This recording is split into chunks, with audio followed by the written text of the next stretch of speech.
Welcome to this new exploration into the world of certifications.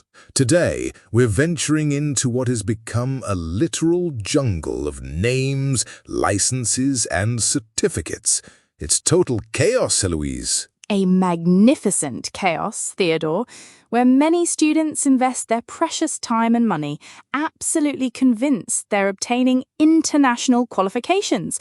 Only later do they discover their shiny new title is worth about as much as a parking ticket, and only if it's on the harbour docks. Parking ticket, an excellent comparison. Let's start by clearing things up with the rather significant difference between a foreign private license and an Italian official certificate. Abroad, the minimum requirement to work is the inshore level, isn't it? Exactly. Private schools issue licenses according to IDSA standards.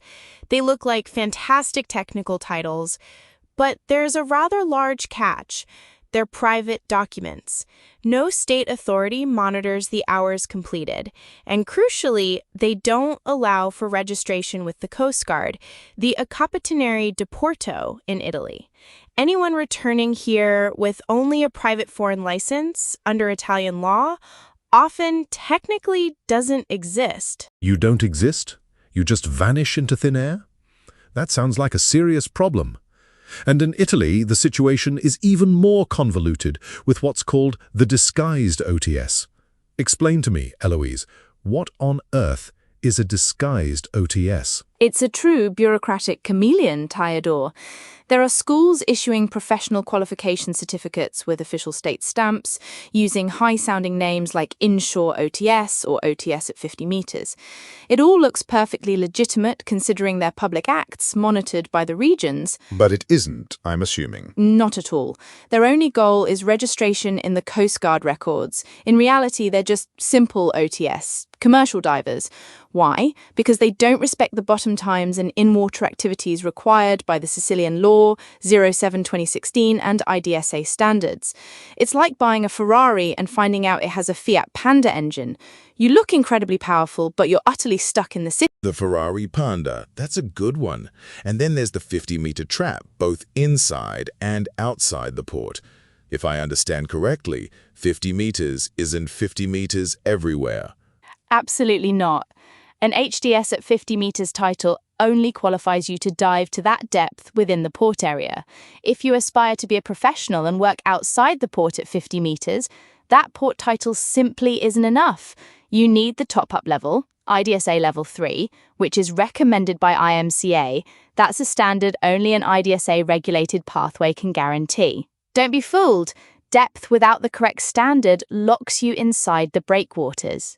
So, depth without the proper standard keeps you trapped between the breakwaters, a sort of underwater prison, but with a rather nice sea view. Precisely. Don't be fooled by the numbers on paper, Theodore. It's transparency that truly counts. And this is where the truth of CEDIFOP comes in, the qualification for the registry. CEDIFOP doesn't do disguised port training.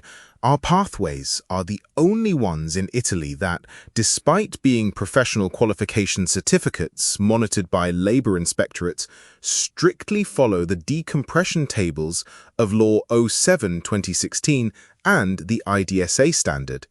It's the only path that allows you to register for the specialised levels of the Telematic Registry of Industrial Diving. A CEDIFOP inshore is a true industrial professional, whereas those from other schools are often just an OTS with a fancier name, a bit like a barista calling themselves a coffee sommelier. Understood.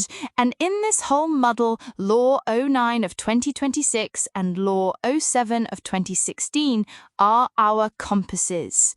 But there's another pitfall we need to discuss, the diver medic. Ah, the diver medic, the mandatory rescue requirement for offshore levels.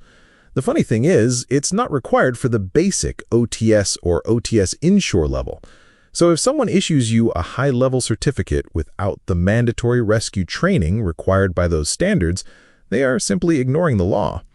It's as if an airline pilot didn't know how to perform an emergency landing. Quite a mess indeed. So, to summarize, before enrolling in any course, there's one crucial question to ask.